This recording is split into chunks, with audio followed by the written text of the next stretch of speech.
Bonjour maître Sophia Albert Salmeron. Bonjour. Nous sommes ici à vos bureaux donc, de Sorgues, juste à côté d'Avignon. Oui. Et nous avons donc invité un groupe de représentants de Gilets jaunes suisses qui sont à ma gauche Gérard et Chloé pour parler d'une cause commune sur les violences policières. Et cette fois-ci, c'est pour un dossier qui a été déposé au tribunal de La Haye. C'est le tribunal international de La Haye. On aimerait savoir, Sophia, en quoi consiste cette plainte, quand tu l'as commencée, qu'elle contient exactement? Alors, nous avons déposé cette plainte avec M. Francis Lalanne et Maître Ghislain Mabanga à la Cour pénale internationale de La Haye le 11 juin de cette année, pour crime contre l'humanité. Donc on y va fort, crime contre l'humanité. Oui. Est-ce que tu peux nous donner plus de détails sur ce qu'il contient? Oui, c'est vrai que lorsqu'on parle de crime contre l'humanité, on s'imagine tout de suite un crime au sens propre, c'est-à-dire au sens atteinte physique à la vie, donc la mort. Or, un crime n'est pas forcément un décès, un meurtre. C'est bien de le préciser. C'est bien de le préciser. Regardez, en France, le viol est un crime. Pour autant, la personne n'est pas décédée. C'est juste. Donc déjà, sur le terme de crime, il ne faut pas prendre cela, comme certains le font sur les réseaux sociaux, je le vois, au sens vraiment propre du terme tel que les gens le conçoivent, mais bien pour des atteintes à la vie de toute personne ou à leur intégrité physique.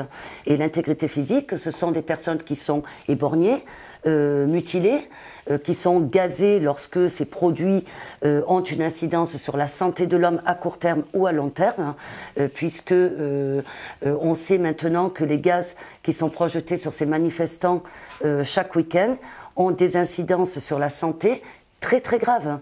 Très très graves. Et sont des gaz carrément neurotoxiques, on peut le dire. Bien sûr, tout à fait. Ce dossier, il est constitué de combien de pages à peu près? Alors, il y a un peu plus de 1000 pages. Et il est, d'après ce que j'ai compris, fourni, garni, alimenté chaque samedi, après toutes les exactions qui s'ajoutent déjà. Voilà, chaque week-end, moi je récupère ce que je peux voir qui puisse intéresser le procureur de la Cour pénale internationale. Et là, je l'envoie, parce que maintenant nous avons un numéro de dossier. Tu peux peut-être le donner Enfin, ou tout à l'heure. Oui, on peut le donner, je l'ai. On pourra l'ajouter. Qui sont là pourront envoyer leur témoignage, en fait. Oui, en fait, c'est OCR 273/19 de mémoire. OCR 273/19, oui. Très bien. On le mettra éventuellement en commentaire. Oui. Donc aujourd'hui, le dossier est recevable, parce qu'il y avait un délai, il me semble, de 1 mois. Entre, oui, à peu près. Alors nous, lorsqu'on entend recevabilité devant une cour pénale internationale, là, c'est pas comme en droit interne, c'est la recevabilité déjà sur la forme. Il est évident que quelqu'un qui enverrait une lettre comme ça, avec qui n'aurait pas en annexe les éléments probants, serait exactement voilà, sur la forme déjà, la plainte serait irrecevable. Donc là, tu sais qu'elle est recevable parce qu'on n'a rien eu en retour. Ça, on peut peut-être le dire. J'ai même reçu le numéro du dossier. Oui, voilà, donc c'est une preuve qu'ils en prennent matière. C'est ça, en fait. c'est ça.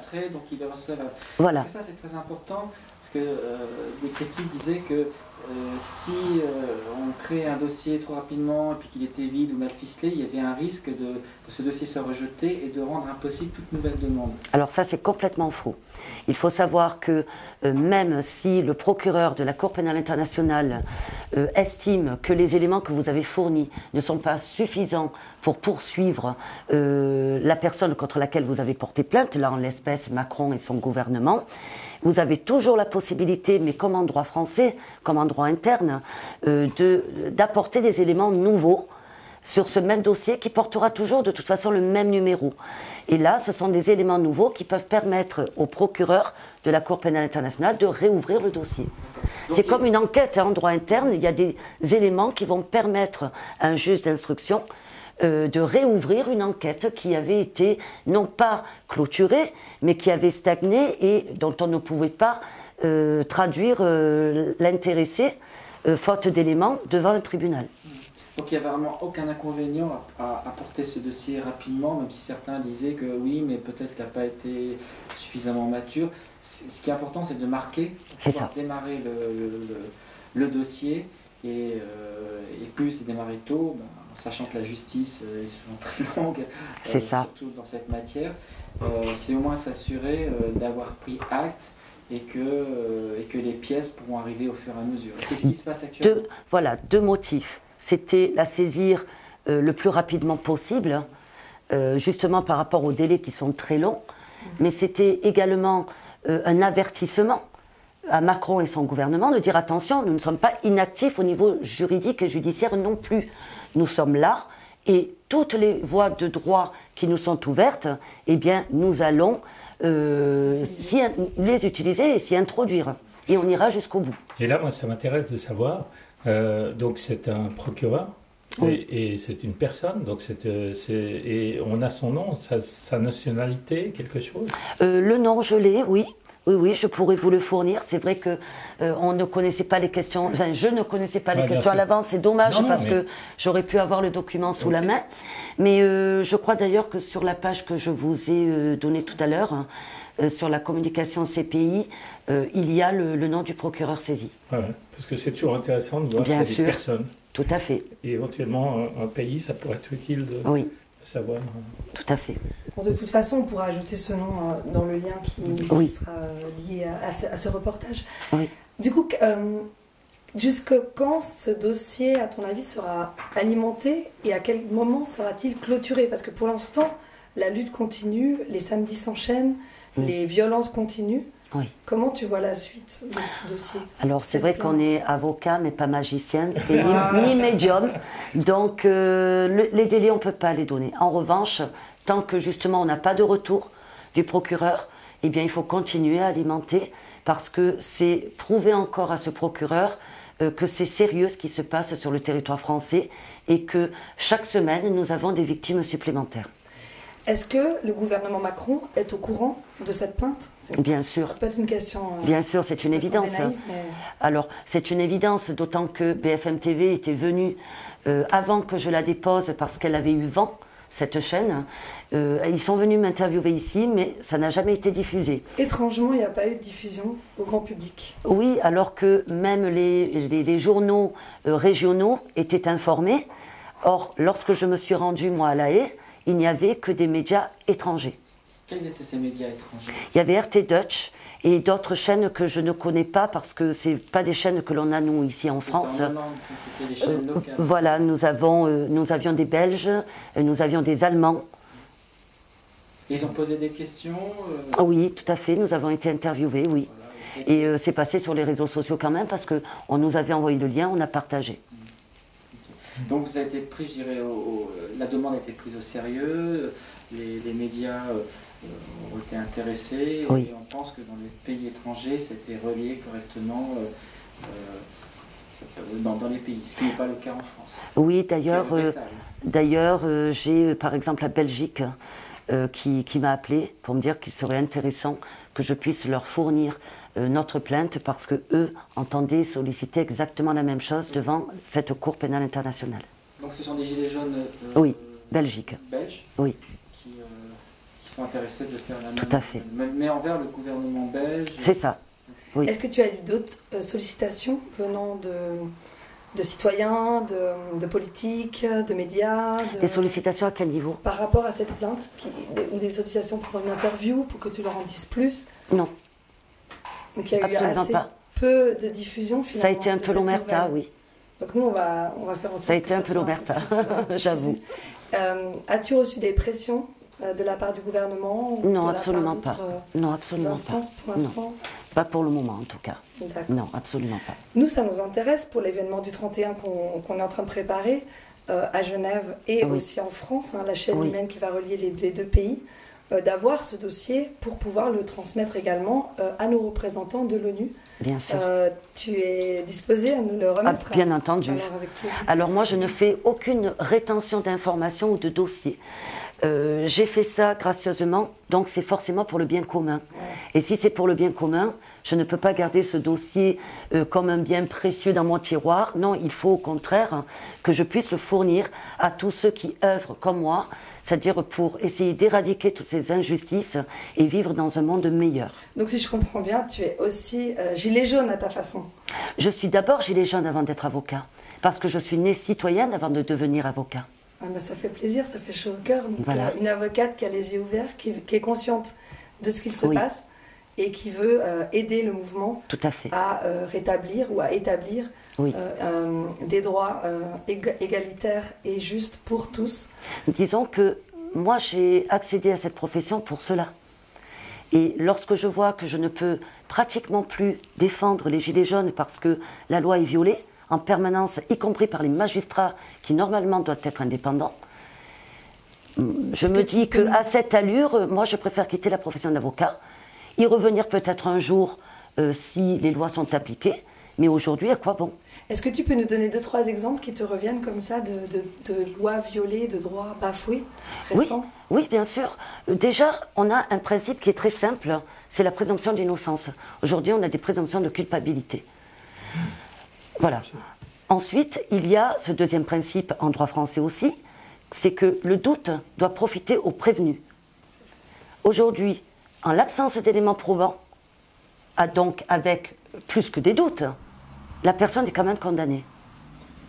Ensuite, nous avons des primo-délinquants, parce qu'il faut savoir que les gilets jaunes qui comparaissent devant les tribunaux, dans la majorité des cas, sont des primo-délinquants. Première accusation. Voilà. Il y a des mandats de dépôt, parce qu'il y a de la prison ferme. Il y a aussi les gardes à vue avec comparution immédiate. C'est-à-dire que ce n'est pas un procès que l'on va préparer. On ne va pas préparer notre défense tranquillement. Ils comparaissent immédiatement devant les magistrats. Et les magistrats, qui eux sont, j'ai envie de dire, tombés dans le piège, mais je ne le crois pas, ce sont des personnes intelligentes, les magistrats. Ils ne sont pas tombés dans un piège. Je pense qu'ils ont simplement continué à écouter un exécutif, à être sous les ordres de l'exécutif, alors qu'ils devraient juger avec impartialité et neutralité. Ils viennent vous faire la morale. Un magistrat qui, au lieu d'appliquer la loi, vous dit « Écoutez, j'ai prononcé cette peine parce que quand on vous dit qu'il faut arrêter d'aller manifester, monsieur, arrêtez ». Donc c'est de l'intimidation. C'est de l'intimidation et surtout des gens moralisateurs, sachant qu'en plus, venant de certains magistrats, s'il y a bien certains qui ne doivent pas faire de la morale, c'est bien eux. Donc ils ont un parti pris qui bien sûr. Ouvertement. Mais bien sûr, bien sûr. Que pensez-vous justement, on en vient à la question suivante, de l'indépendance de la justice, de la séparation des pouvoirs à ce niveau-là? Il n'y a pas de séparation des pouvoirs. On en discutait, il y a un ministre de la Justice. Il pourrait y avoir simplement un Conseil national de la magistrature, comme il y a le Conseil supérieur de la magistrature. Et bien là, ça pourrait être un Conseil national de la magistrature, sans faire intervenir un ministre qui, on le sait, est nommé par le Premier ministre, qui, on le sait, est nommé par le Président. Donc vous savez directement la filiation directe entre bien le sûr, gouvernement, l'exécutif et l'autorité judiciaire. Vous savez, j'avais un excellent professeur de droit constitutionnel à l'époque, lorsque j'ai commencé mes études de droit, qui disait que le président de la République disait à son Premier ministre « Présente-moi d'abord ta liste des ministres et je te dirai ensuite si je te nomme Premier ministre. » Donc, en réalité, c'est bien le président qui fait le choix des ministres et non pas du Premier ministre. Mais on nous prend pour des imbéciles, encore et encore. Alors, c'est une preuve de plus. Et que penses-tu du 2 poids 2 mesures entre les comparutions immédiates des Gilets jaunes et les plaintes qui ont été présentées à l'IGPN concernant les violences policières, qui sont soit ignorées et, quand elles vont jusqu'au bout, sont classées sans suite? Oui, moi je dis que l'IGPN, elle doit être supprimée, cette inspection. Comment voulez-vous qu'ils jugent leur père? Donc, il y a un conflit d'intérêt mais bien évident. sûr qu'il y a un conflit d'intérêt évident, sans compter les copinages, parce qu'ils se connaissent. Vous savez, c'est un peu comme dans la profession d'avocat. Même si on ne se côtoie pas, on se connaît, on connaît les noms. Et puis il y en a toujours un qui va venir nous dire « Non, mais le pauvre, quand même, ton confrère... » Ben là, c'est pareil. Alors, soit on est réellement, moralement indépendant, comme je le suis d'ailleurs. Moi, je n'ai aucun copinage avec mes confrères. Soit, voilà, on arrête d'être dans une inspection générale de la police nationale. Il faut la supprimer. D'ailleurs, eux-mêmes ont dit qu'il fallait supprimer les avocats militants. La différence entre eux et moi, elle est claire, c'est que eux sont sous les ordres de quelqu'un. Moi, je suis sous les ordres de personne. Je fais ce que bon me semble. Donc avant de pouvoir me supprimer, comme j'ai dit la dernière fois, à part avec une balle dans la tête, je ne vois pas comment on pourrait supprimer mon militantisme. Et du coup, est-ce que vous êtes seule dans la profession à être indépendante, à être autonome et à agir en fonction de votre la fonction même de l'avocat, c'est l'indépendance. Ensuite, c'est la morale. Est-ce que on est avocat et que finalement on ne supporte pas les injustices et on va s'élever avec le peuple ou non? Il y en a beaucoup qui ont choisi de ne pas se lever et de ne pas être aux côtés du peuple. Alors c'est ce qu'on a cru voir dans tous les événements, mais êtes-vous soutenu quand même, avez-vous des confrères sur qui vous pouvez compter pour vous appuyer, pour être avec vous dans ce combat vers la justice, la vraie? C'est étrange, dans cette région du Sud, je n'en ai qu'un qui est d'Avignon aussi, qui est Farid Farissi. Ensuite, il y a le collectif Robe Noire et Gilets jaunes, qui est un peu, sont des confrères qui sont éparpillés un peu dans toute la France. Mais nous ne sommes pas assez nombreux. Bien sûr. Voilà. Vous avez fait, tu as fait, il me semble, un appel à la population pour remonter toutes les violences policières, tous les actes délictueux dans les manifestations des Gilets jaunes. Est-ce que tu peux rappeler le lien ou le contact à viser, à appeler en cas de notification sur ce sujet? Oui, alors moi j'ai demandé à ce que, pour pouvoir fournir d'ailleurs auprès de la Cour pénale internationale toujours ces fameux dossiers dont on a besoin, eh bien j'ai donné mon adresse mail pour qu'on puisse m'envoyer le témoignage et la copie de la pièce d'identité recto verso. Et puis moi je transmets à mon tour à la Cour pénale internationale. Sinon, les personnes peuvent également adresser eux-mêmes leur plainte avec le numéro du dossier que nous avons à présent auprès de la CPI sur une page Facebook qui s'appelle Justice 2.0. Justice 2.0, vous allez, c'est facile à trouver. Voilà, et il y a l'adresse mail de la Cour pénale internationale puisque vous pouvez le faire également par mail. Puisqu'on aborde la question de toutes ces plaintes, est-ce qu'on pourrait avoir une idée du nombre de plaintes que tu as traitées et en fait, est-ce qu'il y a aussi des plaintes qui ont été adressées contre la police ou bien c'est essentiellement des plaignants par rapport à des mutilations ou des choses comme ça? Enfin, quelle est la proportion finalement de ces choses-là? C'est tout parce que moi je demandais à ce que l'on puisse m'adresser ou adresser directement à la CPI les dossiers concernant les interpellations ou les arrestations arbitraires, mais également forcément ceux des blessés mutilés, ceux qui sont également gazés et ceux qui ont fait l'objet de violences policières. Voilà. C'est vraiment tout un ensemble, parce que c'est tout un ensemble qui démontre à la Cour la gravité dans laquelle nous sommes en France actuellement, face au pouvoir public et face à ce gouvernement et ce président qui n'en a que le nom. Et ce que ça m'évoque, c'est, est-ce que tu as déjà remarqué ce degré de répression, ce degré d'injustice, ce degré de loi bafouée avant ce mouvement des Gilets jaunes qui a commencé il y a 9 mois maintenant? Non, avant c'était vraiment, comme je disais, beaucoup de fraternité au sens maçonnique du terme. Mais on en revient toujours on en revient toujours là, mais voilà, ça s'arrêtait à ça. Depuis le mouvement des Gilets jaunes, on voit bien qu'on a affaire à une toute autre justice. Voilà. Je suppose qu'il y a des ordres qui sont donnés. D'ailleurs, la ministre de la Justice, Madame Belloubet, s'était rendue auprès des magistrats. Je trouve ça complètement hallucinant pour donner des ordres et dire qu'il fallait que les sentences soient sévères. Est-ce que c'est le rôle du gouvernement de guider le travail des juges et des magistrats? Certainement pas. À la limite, au procureur, dire voilà, faites des réquisitions sévères. Mais la peine, ce sont les magistrats. Bien sûr. Et là, de la même façon que les hôpitaux ont été tenus d'avertir le gouvernement pour toutes les blessures qui étaient infligées aux Gilets jaunes. Exactement. Oui. Donc on arrive à une sorte de fichage en fait des Gilets jaunes actuellement. C'est une violence à tous les niveaux. Et c'est surtout une violence qui est en pleine escalade. C'est-à-dire qu'au lieu de diminuer, elle s'intensifie chaque semaine. C'est-à-dire que chaque semaine, on découvre de nouvelles violences ou de nouvelles intrusions dans notre vie privée. Voilà, c'est hallucinant. Comment interprètes-tu justement cette escalade de la violence?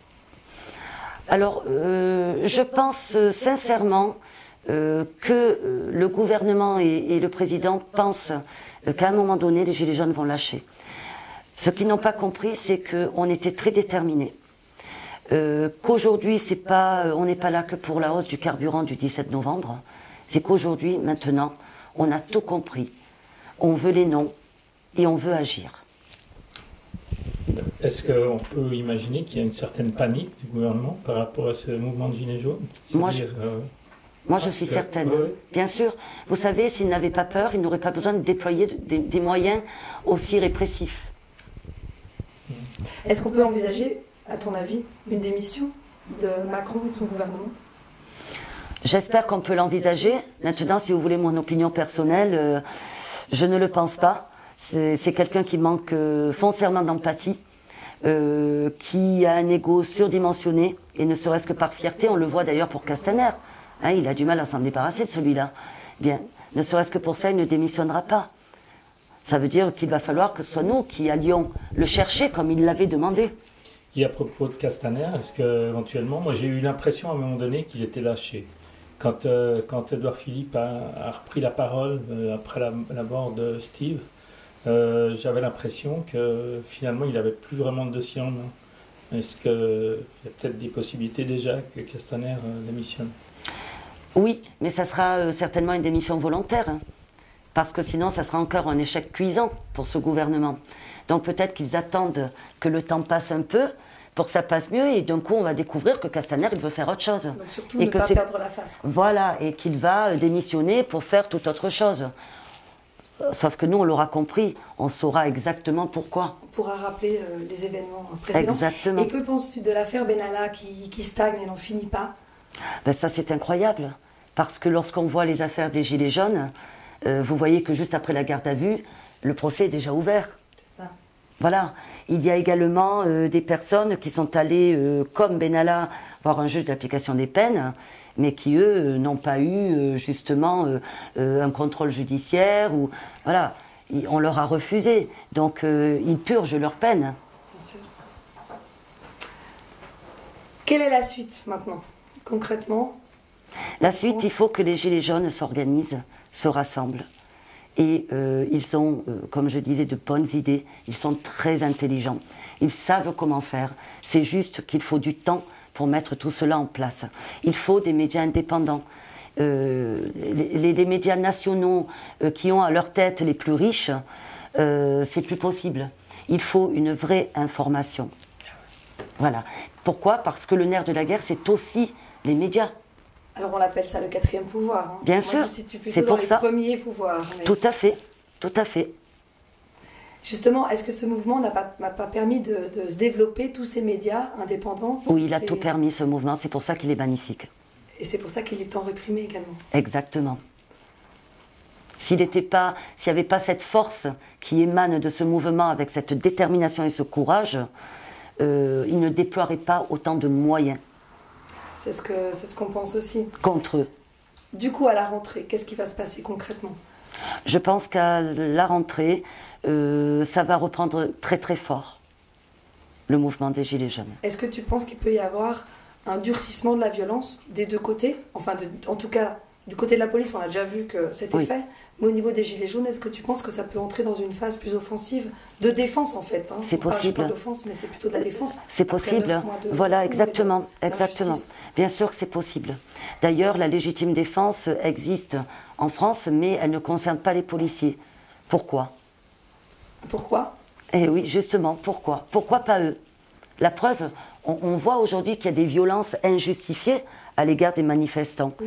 Donc pourquoi ne pas créer un article ultérieurement de loi qui permet un état de légitime défense et donc aussi une présomption à l'égard des manifestants lorsque ça concerne un policier. Donc tu nous confirmes que dans la loi, il n'y a aucun article qui permet de se prémunir, de se défendre contre des violences policières? Non. Il n'y a que l'article 122-5 l'article 122-5 du Code pénal français concerne pas la police, concerne des individus, des citoyens, entre eux. Ça, c'est un scoop, en tout cas pour nous. Alors, il y a des rumeurs, à savoir si l'avis, qui disent que, parce qu'on dit la police, mais il y a plusieurs types de police. Il faut bien distinguer la police de la gendarmerie. La gendarmerie, c'est un corps d'armée, il y a eu des violences, mais en termes quantitatifs, c'est beaucoup moindre de la police, puisque la police, elle est directement contrôlée par le ministère de l'Intérieur. Et au sein même de la police, il y a plusieurs types. Il y a des polices de ville, et puis il y a des polices dites spécialisées, notamment les brigades d'intervention, la BAC, la BRI, et c'est surtout dans ce domaine qu'on constate le gros des abus. Pourquoi? Parce qu'en fait, ces polices spécialisées sont en charge d'intervenir rapidement pour arrêter de la délinquance ou pour arrêter des actions terroristes. En aucun cas pour faire du maintien de l'ordre dans des manifestations. Donc ils utilisent des techniques qu'on peut décrier, mais ils ont des techniques qui sont pas du tout adaptées pour ces forces de l'ordre, pour faire le maintien des forces de l'ordre. Et on entend dire aussi qu'au niveau des formations, au niveau du recrutement, dans la BAC, on a affaire aussi à des policiers étrangers. Parce que ce qui nous étonne énormément, vu de Suisse, c'est quand on voit ces interventions de ces polices, c'est qu'elles se font de manière masquée, ils cachent leur numéro d'intervention, leur visage. Ils ressemblent à des voyous, mais certainement pas à des policiers.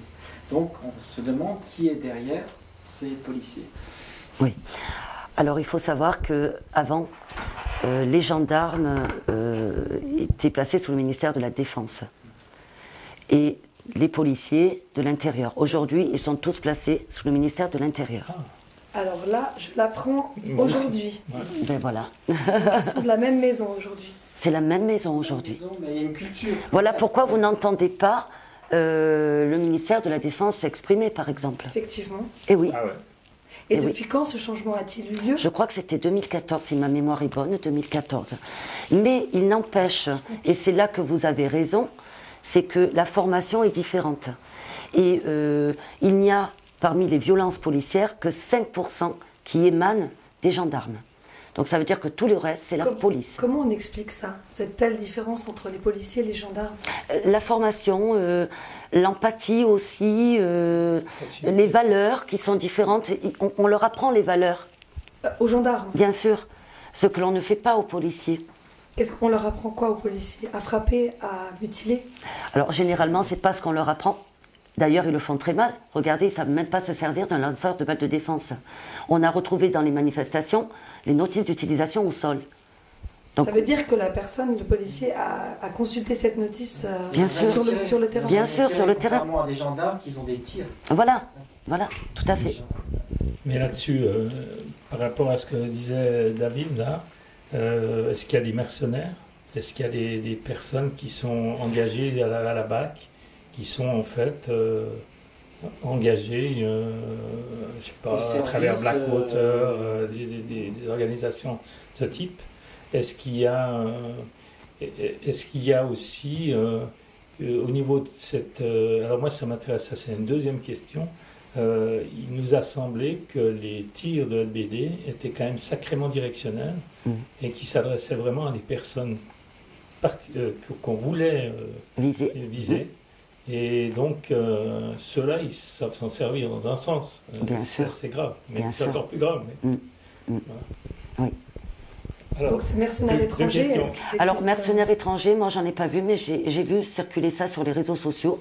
Et je vous répondrai que ça ne m'étonnerait même pas, bien sûr. Surtout qu'eux n'auraient aucune empathie. C'est ça, ils n'ont pas de lien avec la population. Ils n'ont pas de lien avec la population française. Et voilà, et puis de toute façon, on les formate, on les endoctrine, on leur dit voilà ce que vous devez faire, parce que voilà ce que sont les gilets jaunes. Ce sont les méchants, les racistes. Ce sont les méchants, donc ils arrivent sur le terrain, il faut éradiquer les méchants. Et c'est ce qu'ils font, et ils le font très bien. Mais la question est légale, est-ce que c'est possible? Est-ce que ce serait possible actuellement, selon les textes, que les ministères de l'Intérieur, ne trouvant pas à recruter les policiers qu'ils veulent, puissent recruter des gens étrangers ou recruter avec un niveau de formation très léger qui ne correspond pas aux normes qu'on pourrait attendre de la police. Non, absolument pas. Il y a quand même des procédures bien spécifiques pour cela, avec notamment les demandes d'autorisation, les décrets à publier, et donc on les aurait vus passer, on ne les a pas vus passer. D'autant que c'est vraiment depuis le début du mouvement, il ne faut pas penser que c'est que depuis 2-3 mois qu'on voit ce type de police, de milice donc venir sur le terrain, c'est vraiment depuis le début. Sauf qu'ils étaient moins nombreux. Donc ils seraient clandestins quelque part, pas déclarés. Oui, c'est ça, c'est ça. Ce qui est encore plus inquiétant. Bien sûr. Et puis, c'est très grave. Parce que bien sûr, c'est très grave. Quand il y a un dossier qui est déposé, ce serait un élément en plus à oui. charge. Tout à fait. Les donneurs d'ordre. Tout à fait. Est-ce que cet élément a été relevé justement dans la plainte à la CPI? Non, pas du tout. Non, non. Peut-être, ouais, faudrait. Oui, tout à fait. Et puis comment on peut expliquer justement ces policiers qui d'une part ne connaissent pas le fonctionnement des LBD, enfin des armes de guerre qu'ils manipulent, et d'autre part des tireurs qu'on peut qualifier d'élite, en tout cas c'est ce que ça peut laisser entendre, qui visent les yeux directement des leaders des Gilets jaunes? Mais parce que les premiers, eux, ne sont pas là normalement pour tirer sur des manifestants. Ils font du maintien de l'ordre ou de la sécurité, les gardiens de la paix. Le mot n'est pas anodin. Largement galvaudé aujourd'hui. Voilà, exactement. Donc ils n'étaient pas formés à cela. Et les autres, au contraire, ils sont formés à cela. Et c'est cela que l'on prend lorsqu'on veut viser vraiment une personne spécifique. Est-ce que tu confirmes que le LBD 40, les grenades de désencerclement et les autres et les gaz neurotoxiques sont finalement des armes de guerre? Oui, mais ils sont dans la catégorie, ils sont classifiés armes de guerre. Est-ce que c'est la première fois en France qu'on utilise de tels moyens pour réprimer les manifestants? C'est pas la première fois, mais il y avait eu des incidents isolés il y a quelques années. Tu as des exemples de cas? Je ne sais pas si c'était Rémi Fraisse qui avait pris un tir de LBD. Voilà, tout à fait. Mais ça restait quand même très exceptionnel. Et très exceptionnel, surtout. Depuis, il n'y avait plus eu tout ça. Si on revient sur l'indépendance, ou plutôt le manque d'indépendance, l'absence d'indépendance de la justice, est-ce qu'il y a eu un événement en France qui a précipité cette dérive vers cette tutelle de l'État sur l'autorité judiciaire? Je pense que c'est parti de la Révolution et puis ensuite les constitutions, bien sûr. Je pense que la Constitution n'a pas mis de barrière réelle entre les trois pouvoirs. On vous dit qu'il y a une séparation des pouvoirs, mais ça c'est théorique. Mais dans les faits, ne serait-ce que, comme on disait tout à l'heure, le fait qu'il y ait un ministre de la Justice, c'est bien qu'il n'y a pas une séparation des pouvoirs franche. Alors, on nous met de la poudre aux yeux en disant, attention, les magistrats, eux, ce ne sont pas des procureurs, les magistrats, ils sont indépendants, ils jugent en toute impartialité et neutralité, mais on voit que c'est faux. Vous savez, j'ai même vu rentrer parfois des procureurs dans les salles de délibérés. Que vont faire des procureurs dans une salle de délibéré de magistrats, si ce n'est pas pour donner son opinion? Bien sûr. Et comment justifient-ils justement leur présence? Bien sûr, mais ils ne la justifient pas. De toute façon, ils s'en fichent de ce que demande le peuple. Ils n'ont aucun compte à rendre finalement. Non, non. Et puis, quand on voit certains magistrats qui méprisent le citoyen à la barre, ça c'est terrible, j'en ai vu. Moi, je me suis toujours insurgée. J'ai même été à 2 doigts de l'outrage à magistrat. Parce que c'est pas possible d'être méprisant à l'égard de son peuple alors qu'on rend la justice au nom du peuple français. Et du coup, tu as pris la parole pour défendre la personne qui était à la barre? Bien sûr, j'ai dit au magistrat qu'il outrepassait ses droits et que je lui interdisais de poser des questions comme cela. Et quelle est qu'est-ce qui se passe? Alors, c'était un exemple, mais... Quelle est la réaction du juge ou du magistrat en question? D'abord, ça a été greffier, noter que Maître Albert... et moi, j'ai dit, oui, Madame la greffière, notez, s'il vous plaît, notez. Voilà. Bien sûr, notez. Et puis, est-ce que le ton s'adoucit Absolument à la suite de pas. cette intervention? Absolument pas. Et justement, les avocats, parfois, réfléchissent à 2 fois avant de s'insurger. Parce qu'on se dit qu'elle va peut-être prononcer une peine beaucoup plus forte à l'égard de votre client. Comme une sorte de vengeance par rapport à Exactement. l'outrage qu'elle aurait subi. Alors qu'on ne devrait pas avoir peur de cela. Un magistrat, dans un état de droit, effectivement. Voilà, on demande à ce qu'un magistrat ait quand même une intelligence moyenne et ne confonde pas les altercations avec l'avocat et le client. Effectivement. Voilà. Est-ce que tu tombes parfois sur des juges qui te semblent complètement intègres et indépendants? Oui, ça m'arrive. Ça m'arrive, mais... Ça donne quand même de l'espoir. Oui, mais c'est là que c'est extraordinaire, c'est que ça m'étonne. Je suis étonnée. On ne devrait pas être étonné. Je suis étonnée, je suis même à deux doigts de les remercier. Et c'est pas normal. Effectivement. C'est pas normal. Ça dénote bien d'un système qui fonctionne mal. C'est ça. C'est ça. J'ai cru comprendre, à titre personnel, que vous avez été aussi ennuyé par la justice. Oui, tout à fait. Vous pouvez expliquer un petit peu plus ce qui vous est arrivé et ce que vous dénoncez dans ce système pourquoi déjà vous avez été attaqué personnellement, est-ce que vous aviez vraiment, je sais que vous voulez vous défendre, mais quelles étaient les charges contre vous et qu'est-ce que vous trouviez donc injuste ou disproportionné par rapport aux accusations et au traitement de la justice? Vous pouvez en dire un petit peu plus? Oui, bien sûr. Alors c'est vrai que quand j'ai commencé à défendre les Gilets jaunes, surtout sur les ronds-points, même la nuit, puisqu'on voulait détruire leurs cabanes et qu'ils n'étaient pas... Voilà, les forces de l'ordre, finalement, n'avaient pas de document légal pour pouvoir le faire. Un arrêté, par exemple. Un arrêté, ou alors si c'était un terrain privé, une ordonnance du juge ou du procureur de la République. Eh bien, plusieurs fois, j'ai fait partir des gendarmes ou des CRS. Donc je suis devenue un peu la cible, l'avocat ciblé en quelque sorte, puisque même à 1h du matin, on m'appelait, j'y allais. Eh bien, un jour, je me suis rendue sur un rond-point parce qu'il y avait des contrôles d'identité en cours. J'ai demandé donc la réquisition qui permettait à ces gendarmes de procéder à des contrôles d'identité, alors qu'il n'y avait pas d'infraction commise. Et on m'a dit, non, mais moi j'ai une réquisition sur tout le territoire de Sorgues. J'ai dit, écoutez, permettez-moi d'en douter parce que je connais un tout petit peu le droit et une réquisition sur toute une commune, c'est interdit. La réquisition, elle doit être limitée géographiquement et elle doit être limitée dans le temps. Donc on m'a jamais fourni cette réquisition. Et d'ailleurs, on a vu par la suite qu'il n'y en avait pas à l'endroit où nous nous trouvions. Donc il t'a menti. Donc c'était illicite, le contrôle était totalement illicite. Et à ce moment-là, on m'a demandé de montrer les papiers de mon véhicule, alors que j'étais à plusieurs mètres de mon véhicule. Là, c'était encore la porte ouverte à tout et n'importe quoi, parce que imaginez que vous alliez acheter maintenant votre baguette de pain, vous avez garé votre voiture à 3-4 km, vous avez fait un peu de marche, et là, vous avez, si on laisse faire, un policier qui va venir dans la boulangerie vous demander vos papiers de véhicule. Ça devient vraiment... Et quand bien même, c'est pas parce qu'on est propriétaire qu'on est le conducteur. Effectivement. Voilà. Et donc, j'ai été poursuivie et donc j'ai été jugée pour non-présentation des papiers de mon véhicule sur un article qui vise que tout conducteur doit présenter les papiers de son véhicule. Or, je n'étais pas conductrice. Pas conductrice, donc du tout. L'article ne s'applique pas du tout voilà. à ce cas de figure. Voilà, et donc j'avais fait une vidéo dans laquelle finalement je me moquais un peu des gendarmes par rapport à ce contrôle illicite qu'il avait fait sur les Gilets jaunes et où j'avais dit que finalement c'était un cloporte, mais c'était par opposition aux gendarmes. Voilà. Et donc il a porté plainte pour outrage. J'ai été relaxée pour ce fait, puisque je ne nommais personne. J'ai été condamnée à une amende pour non-présentation de mes papiers de véhicule, mais j'ai fait appel. Voilà. Donc là, tu en es à l'appel. J'en suis à l'appel. Juste par curiosité, l'amende, elle était de 500 €. C'est énorme. C'est une sanction pure et simple. Oui, parce que normalement, lorsqu'on ne présente pas les papiers de notre véhicule, quand bien même j'aurais été conductrice, on doit vous laisser un délai de 5 jours pour aller les présenter à la gendarmerie qui a requis ce jour-là vos documents.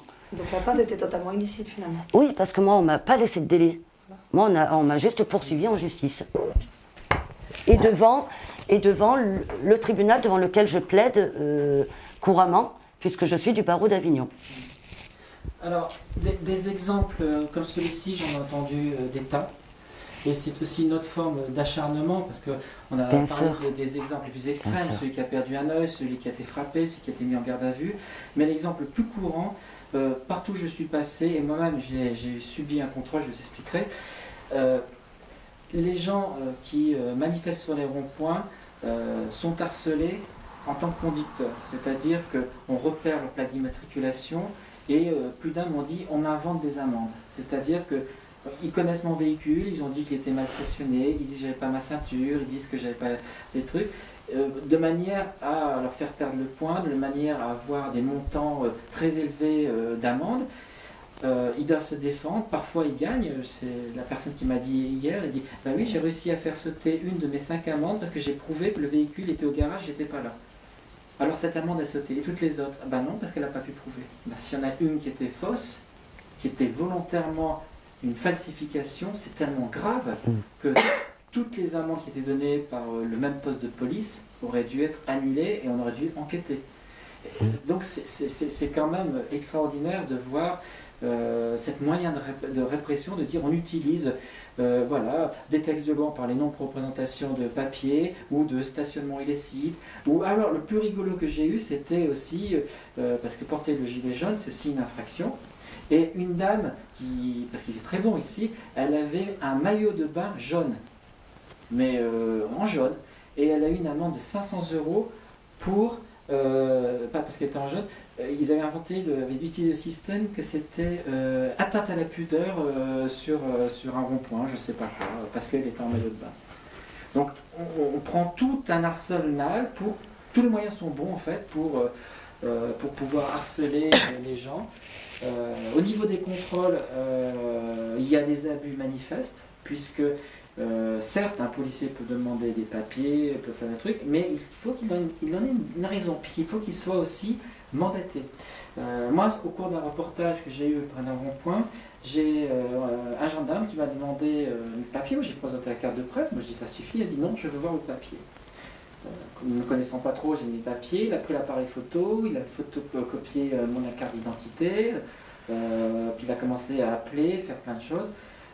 Moi je ne connaissais pas plus que ça et on m'a dit que c'était complètement illégal parce que je n'avais pas fait d'infraction, j'étais là sur le domaine public et que c'était une mesure pour mettre la pression. D'ailleurs quand j'ai posé la question, c'était un gendarme, je dis pourquoi vous faites ça? Et il m'a dit c'est pour bien avoir votre identité parce que si on trouve des images qui nuisent, on saura qui les a fait. Oui, c'est l'intimidation. C'est assez extraordinaire. C'est pour ça que moi j'avais fait circuler sur ma page un modèle de contestation de toutes ces contraventions parce qu'il faut contester. Parce qu'à partir du moment où on conteste, ensuite on peut avoir accès au dossier et on peut voir quels sont les éléments qui ont été fournis. Et donc là, s'il y a de faux éléments, on peut le prouver à notre tour et être relaxé par le tribunal de police. Mais c'est compliqué. Alors, j'ai discuté avec un autre journaliste qui a énormément de pression, c'est Gaspard, qui se trimballe avec un livre de tous les codes. Et il m'a dit que normalement, pour effectuer un compte d'identité, il faut être officier de police judiciaire, il faut avoir certaines choses. Et ces personnes, très probablement, elles n'en avaient pas le droit, mais elles se sont comportées de la sorte. Peut-être qu'elles ont été commandées, c'est vrai, peut-être que leur chef leur a dit. Mais après, se pose la question que est-ce qu'ils doivent obéir à des ordres qui sont illégaux? Alors non, il y a un texte justement dans le Code de la sécurité intérieure, c'est qu'ils peuvent refuser un ordre manifestement illégal. Ça, tu le confirmes? Ah oui, bien sûr, bien sûr. À tous les niveaux, à tous les échelons? À tous les niveaux. Sauf que s'ils ne le font pas, ils risquent gros. Et puis ils ne se retrouveront pas protégés. Je pense s'il arrivait à Alexandre Langlois, les personnes qui dénoncent, Oui, compliqué. Mais je te laisse reprendre la question. D'accord. Alors du coup, ce que je veux dire, les personnes qui sont, les gendarmes ou les policiers qui décident de ne pas appliquer disons une consigne qui vient d'en haut parce qu'elle est illégale, il y en a certainement qui sont inquiétés. Oui. Et est-ce qu'à ce niveau-là, disons, il y a aussi un travail à faire pour les... parce qu'on n'est pas que... parce que je veux dire, on a pu voir qu'un certain nombre de syndicalistes de la police qui sortent du bois se font carrément licencier ou suspendre pendant un certain nombre de mois, et quelqu'un qui a une famille, je veux dire, ça fait mal. Oui, sauf que s'ils le faisaient tous, ça serait plus possible. Et pour ceux qui le font, j'ai envie de leur dire qu'ils trouveront forcément un collectif d'avocats qui font exactement comme pour les Gilets jaunes, mais qui le feraient pour les policiers ou les gendarmes. Et au jour d'aujourd'hui, tu peux nous donner le compte des mutilés graves ou éborgnés, enfin qu'on sache un petit peu où on en est? Alors, mutilés, éborgnés, ensemble, il y en a à peu près 300. Grave, hein? Oui, oui, grave, avec la mâchoire, c'est ça, arrachée, c'est ça. Des conséquences oui. définitives, je veux dire. Et au niveau des morts, parce qu'on parle de Zineb Redouane et de Steve, y a-t-il eu d'autres morts, des suites de charges policières, par exemple? Alors, je sais qu'il y en a eu, sauf qu'elles n'ont pas été médiatisées. Est-ce que tu peux nous en parler? Ben, moi, justement, je n'en sais pas plus. C'est des informations que j'ai de la part de confrères, hein, mais ce sont des affaires qui ne passent pas par les réseaux sociaux. Donc, du coup, on n'a pas les informations sur cela. T'as aucun chiffre? Non, j'ai pas de... Les terroristes sont morts naturellement, sont morts d'un accident, mais c'était en marge. Non, alors c'est pas forcément ça, c'est que on va dire que, un peu comme Zineb Redouane, que finalement la personne serait décédée quand même parce qu'elle était dans un état de santé qui lui permettait pas d'aller manifester. Voilà, en fait, ce sont des étouffements, du haut gaz. Des personnes âgées qui voilà, c'est ça. Un problème. Toutes les personnes qui sont fragiles. Il y a un article dans la Charte européenne qui dit que en cas de manifestation, la peine pénale, je peux l'appeler, enfin je sais pas, moi je l'appelle comme ça, on peut tuer des manifestants. Est-ce que c'est vrai? Tu le connais? Non, pas du tout. Alors ça, moi je veux... Pas du tout. Certains disent effectivement dans l'Europe que si un État était ébranlé dans sa condition, c'est-à-dire qu'il pourrait vaciller, il serait autorisé de recourir à la limite de l'action létale pour pouvoir protéger le gouvernement. C'est ça. D'accord. Alors c'est tout en nuances, il faudrait lire le texte. Oui, je pense qu'il faudrait lire le texte parce que parfois même un mot est important dans un texte. Mais en tout cas, on est bien d'accord, même si ce texte existait, il devrait être nul, puisque bien sûr, le droit à la vie prime. Et puis même bien sûr. Bien sûr. La Constitution, le tout droit à fait. qui est au-dessus. Oui, le droit à la vie, bien sûr, mais comme qui est au-dessus. Tout est question d'interprétation en justice. Oui. Si vous avez des gens qui sont armés de mauvaises intentions, bien sûr, ils sélectionneront les textes qui les arrangent. Est-ce qu'on peut dire que dans le droit français, il y a un peu tout et son contraire et son pendant, de façon à ce que les juges puissent avoir les textes, les appuis légaux, disons, dans certains domaines, oui. Dans certains domaines, oui. Dans le domaine pénal, non. Le droit pénal, normalement, en dehors du mouvement des Gilets jaunes, le code pénal doit être d'application stricte et d'interprétation stricte. Donc, pareil pour le code de procédure pénale. Sans ambiguïté possible. Exactement. Voilà. Et est-ce que dans les mais aujourd'hui, il y en a. On a justement bien sûr qu'il y avait des ambiguïtés, bien qu'il y avait des partis pris dans les déjà, dans mon exemple à moi, tout conducteur. On prouve, parce qu'il y a une vidéo qui a été donnée directement par les gendarmes, puisqu'il avait une caméra piéton. Donc dans la caméra, moi j'ai eu accès bien évidemment au dossier, donc je regarde la vidéo, et on ne me voit à aucun moment dans mon véhicule, donc on voit bien que j'ai pas menti dans la déposition, lorsque j'ai dit que je n'y étais pas dans mon véhicule.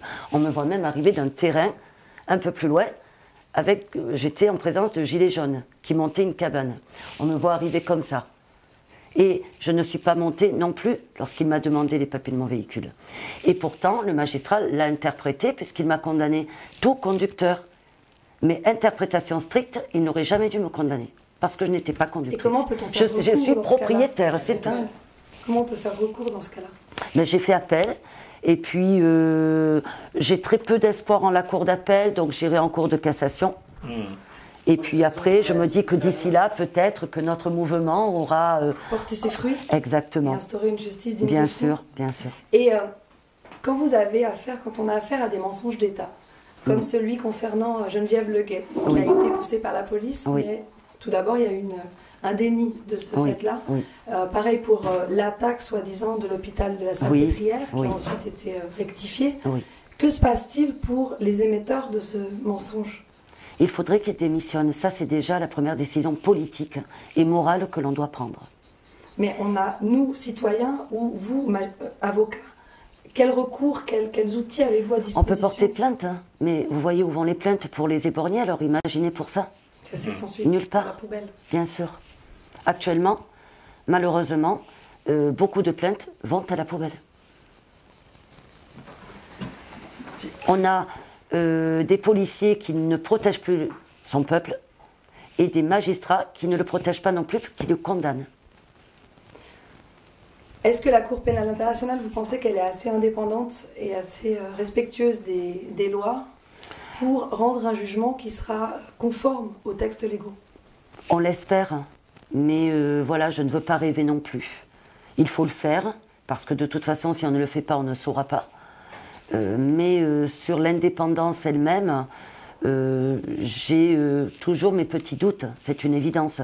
Parce que lorsqu'on voit les réseaux, notamment pédophiles, on voit bien comment tout ça est maintenu, comment tout ça est resserré, comment ils sont les maillons de cette chaîne, et comment d'ailleurs, c'est même des tentacules qu'il y a de partout. C'est une véritable pieuvre. Donc je me dis, il doit bien y avoir une tentacule vers la CPI. C'est ça. Mais bien sûr. En fait, des réseaux du type franc-maçonnerie. Bien sûr. Voilà. Bien sûr. Voilà. C'est ça. Oui. Ouais, tout à fait. Oui. D'accord. On a parlé, tu parles des réseaux pédophiles, on peut les appeler des réseaux pédocriminels. Oui. Est-ce que tu as eu vent récemment, ou même il y a longtemps, ici dans le coin, dans cette région, de ces crimes et d'une protection par les magistrats locaux qui étouffent les affaires ou qui perdent les dossiers? Alors, j'ai eu vent dans un seul dossier, qui est quand même assez ancien. Mais je n'ai pas eu plus. Par contre, c'est vrai que je me suis donné comme mission, parce que c'est ma région, de débusquer ceux de ma région. Un acte de bravoure.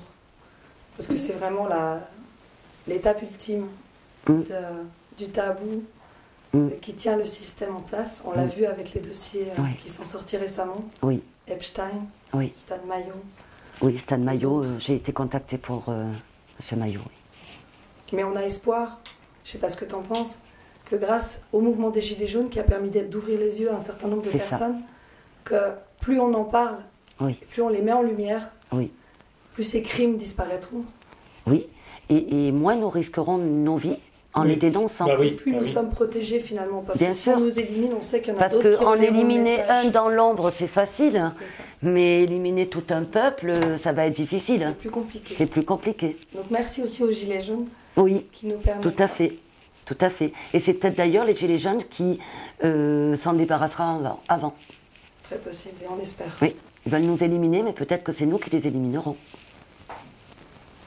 Est-ce que tu as quelque chose à ajouter qui te semble important dans ton œuvre en fait, dans ce que tu entreprends, autant au niveau des Gilets jaunes que dans ton métier en général, quelque chose que tu aimerais qu'on mette en avant? Mettre en avant, peut-être pour les victimes, pour les plaintes à la CPI. Je l'avais déjà dit, mais les témoignages anonymes, ça ne fait pas poids devant une cour pénale internationale, parce qu'il peut se dire, finalement, tout le monde peut témoigner, on ne saura jamais si c'est vrai ou si c'est faux. Donc, il ne faut pas faire ça avec l'anonymat. N'ayez pas peur, faites-le, mais ne le faites pas de manière anonyme, sinon la Cour pénale internationale ne bougera pas. Donc témoigner en son nom, quoi. Oui, oui. On va Pas d'anonymat. L'appel est lancé. Oui, pas d'anonymat, parce que sinon on ne sera pas pris au sérieux. Et puis concernant l'événement, donc la chaîne humaine du 31 août, Oui, vers chez nous, dans notre région, vers Genève, oui, est-ce que tu penses nous rejoindre? j'espère. Nous, J'espère. on aimerait beaucoup que tu prennes la parole là-bas, Oui. que tu exposes D'accord. ce que tu as entrepris, ton expérience, Oui. qui est très précieuse et D'accord. très bénéfique Oui. pour le mouvement et Merci. pour le monde qu'on veut mettre en place en fait. Oui, oui. Et il y a du travail. Et il y a du boulot. Il y a du travail parce que je crois que même les fondations sont pourries. Il faut tout refaire. Il faut tout refaire. Voilà. Est-ce que quelqu'un veut rajouter quelque chose? Moi, j'aimerais juste dire merci, parce Je vous en que prie. c'est enthousiasmant de voir qu'on peut être sur la même longueur d'onde et puis avec quelqu'un qui se bat jusqu'au bout. Oui. CPI. C'est gentil. Etc. Ouais. Parce que j'aime mon pays et j'aime les citoyens français, parce que nous sommes tous frères et sœurs, de toute façon, quoi qu'il en soit. C'est ce que je voulais dire. Le mouvement des Gilets jaunes n'aura peut-être pas encore permis la liberté et l'égalité, Oui. mais au moins la fraternité. Et pas la fraternité au sens maçonnique. Et pas la fraternité maçonnique. Voilà, La vraie fraternité entre les humains. Et je me dis qu'il faut le faire parce que ça peut aider le mouvement et parce que de toute façon, ces criminels doivent être punis. Et bien à ce moment-là, mon dossier, je fonce. Voilà. Et comment vos collègues, quelles sont les réactions qu'est-ce qu'ils pensent de vous? Est-ce qu'ils vous en parlent? Est-ce qu'ils ont été surpris? Est-ce qu'ils vous prennent comme un extraterrestre? Ou au contraire, ils vous soutiennent? Quels sont les types de réactions que vous rencontrez parmi vos collègues? Il y a tout type de réactions. Il y a des confrères qui me disent plus bonjour. Il y a des confrères qui me regardent avec dédain. Et puis il y a des confrères qui viennent me parler en cachette pour me dire qu'ils me trouvent très courageuse, qu'eux n'ont pas le courage de le faire, mais qu'ils me remercient de le faire, mais qu'ils sont désolés, ils ne peuvent pas en public comme ça me soutenir. Donc quand on me dit je ne peux pas en public te soutenir, c'est bien qu'il y a un mot d'ordre derrière. Exactement. Voilà. Donc on en revient toujours au même qu'il n'y a pas cette dépendance entre la justice et le gouvernement, mais qu'il y a en particulier dans le monde de la justice des confréries, des influences de sociétés secrètes. Bien sûr. On a déjà parlé. Bien La sûr. connerie, de toute façon, c'est pas du complotisme du truc, c'est un fait, c'est établi. D'ailleurs, ça tombe, hein, des noms tombent, des choses tombent. Et je pense que ce soit bien que ce soit mis au devant de la scène, que les gens soient au contact, et puis qu'ils comprennent aussi que c'est pas simplement être simplement une confrérie, que c'est anecdotique. Non, c'est pas anecdotique, parce que dans ce genre de formation, il y a des serments qui sont donnés et qui sont dans ce cas supérieurs au serment de la justice. Bien sûr, c'est terrible. bien sûr. C'est-à-dire que ça veut dire quoi? Ça veut dire que des gens peuvent être réellement coupables de délits, et parce qu'ils font partie de cette confrérie, il ne leur arrivera rien. Oui. Et ça, c'est juste insupportable. Et on le constate, on l'a encore revu. C'est des choses qui se faisaient peut-être discrètement, mais maintenant ça apparaît au grand jour. Et puis, surtout, c'est tellement visible et tellement injuste que là, les gens ne se portent plus. C'est ça. Et puis délit ou crime. Voilà. Bien sûr, bien sûr. Et donc, la sanction, c'est que les gens ne croient plus en leur justice, ne croient plus en leur police, ne croient plus aux médias. Mais bon, c'est bien. Ça veut dire que quoi? Ça veut dire qu'il va falloir tout reconstruire. Oui. Et je pense que c'est surtout ça le côté positif. On dit que le dépôt de plainte avait été fait, et que pour que la procédure suive son cours, il devait payer 500 francs. 500 euros. 500 euros. Alors c'est peut-être une constitution de partie civile, il y a une consignation. Consignation. Voilà, c'est l'argent qu'on rend après. Mais et là, il avait demandé, le David en question, il avait demandé d'avoir l'aide juridictionnelle. Et ça a été refusé sous prétexte que c'était les Gilets jaunes. C'est pas normal. Et tu disais à l'instant que tu défends les Gilets jaunes à titre gratuit. Ah oui. Ça, c'est important de le préciser. Depuis le ça 17 montre novembre. Encore plus ton engagement. Oui, depuis le 17 novembre, je n'ai pas pris un seul centime aux Gilets jaunes. Par contre, j'ai contribué aux cagnottes. Écoute, bravo. Oui, j'en prie. Combien de dossiers Ouf, je peux plus les compter. J'ai passé depuis le 17 novembre. Là, mes dernières audiences étaient mi-juillet, jusqu'à mi-juillet. Ça a été jour et nuit, puisque même la nuit, parfois dans les ronds-points. J'avais des audiences un peu partout, du matin jusqu'au soir. Et après, j'avais également des réunions pour informer les Gilets jaunes de leurs droits dans les manifestations. Et donc c'était forcément en soirée. Donc je rentrais chez moi à 2h, puis à 5h je repartais. Et puis c'était comme ça. Et tu nous ressens en plus aujourd'hui un dimanche. Oui, c'est ça. Merci beaucoup. En vacances, en altruisme. Oui, en vacances. C'est vrai, je suis en vacances d'ailleurs. Alors c'est toutes sortes de dossiers. Ah oui, oui. Ça peut être des personnes qui contestent. Je les ai assistés lors des interpellations, j'allais les voir au garde à vue, aux comparutions immédiates et à leur procès, et également devant le juge de l'application des peines. Et le sentiment, c'est qu'aujourd'hui, parce qu'il y a des comparaisons immédiates, les peines prononcées sont vraiment systématiquement sévères envers oui. les jeunes. Oui. Plus sévères que des gens bien de sûr. délinquance. Oui, tout à fait. Bien sûr. Oui. On a quelques exemples qui vont choquer.